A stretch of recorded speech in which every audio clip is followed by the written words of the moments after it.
Сәлеметсіздер ме, құрметті оқушылар? Мен сіздермен бүгін бірінші сыныптың жаратылыстану пәні бойынша өтетін ортақ тақырып табиғат физикасы және сабақтың тақырыбы жылытқыш құралдары сабағын жүргізетін боламын.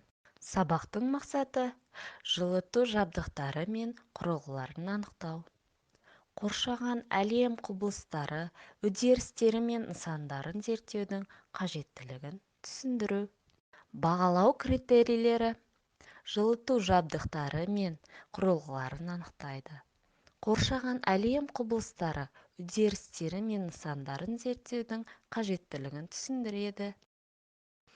Қуанамын, мен де, қуанасың, сен де, қуанайық бәріміз арайлап атқан күнге деп бүгінгі сабағымызды балалар жақсы көңіл-күймен бастайық. Құрметті оқушылар, мен сіздерге миға шабуыл әдісін қолдана отырып, бүгінгі сабақтың мақсатын, мазмұнын ашуға мүмкіндік беремін.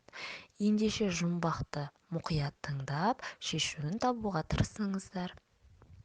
Жаурағанды күлдірер, аяғы жоқты жүргізер, өз еркіне жіберсең, дүниені бүлдірер. Ол не деп ойлайсыздар, балалар? Әрине, жұмбақтың шешуі от екен. От бізге жылу береді. Ал енді отты жағу үшін, баспанамызды жылыту үшін бізге пеш керек. Бізді пешпен, баспанамызды жылыту құралдарымен қамтамасыз етіп отырған көптеген адамдар бар екен. Сондай адамдардың бірі бізбен еңбегін бөліскісі келіп отыр. Видеоматериалды мұқият тыңдап, қарап шығайық және өз тұжырымдарыңызды айтып, пікір білдірерсіздер, балалар.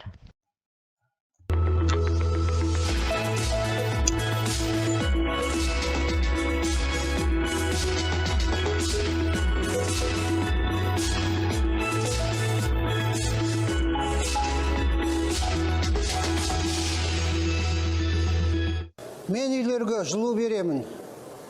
Бүгінгі жаңа технологиялар арқасында пеш бұрынғыдай 2 сағат емес 3 тәулікке дейін жанады. Менің атым Бауыржан Құсайынов.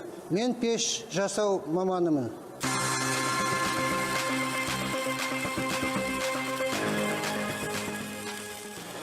Пеш арнайы сертификатталған 5 миллиметрлік металдан жасалады.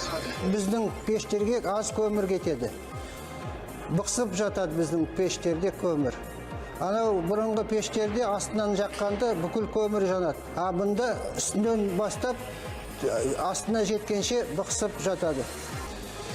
Осы пештерді көбінесе мектептерге қойып жатырмыз. Себебі осы мектептер көп көмір жұмсайтын. Ал қазір көмір кемірек жұмсалынады. Қазіргі жасап атқан ең үлкен пешіміз 800 киловаттық. Ол пеш 3 күн жасалынады.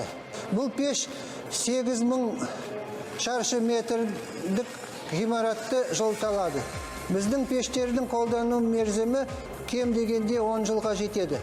Уақыт өте келе қалыңдығы металдың жұқармайды.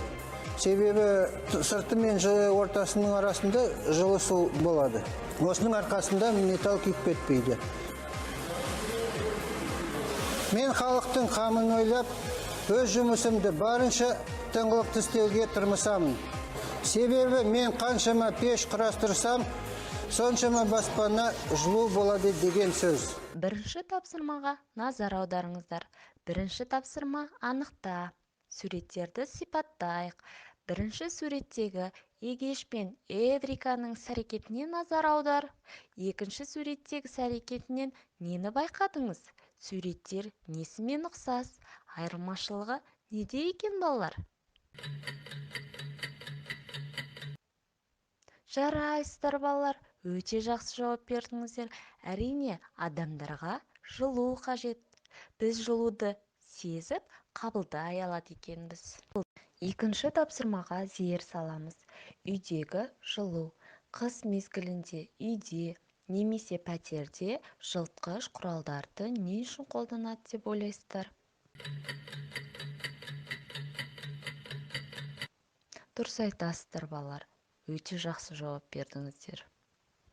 Құрметті оқушылар, бүгінгі жаңа тақырыптан алған әсерлеріңізді бөлісіп, ауа райы әдісі арқылы кері байланыс жасап өтіңіздер. Назарларыңызға рахмет.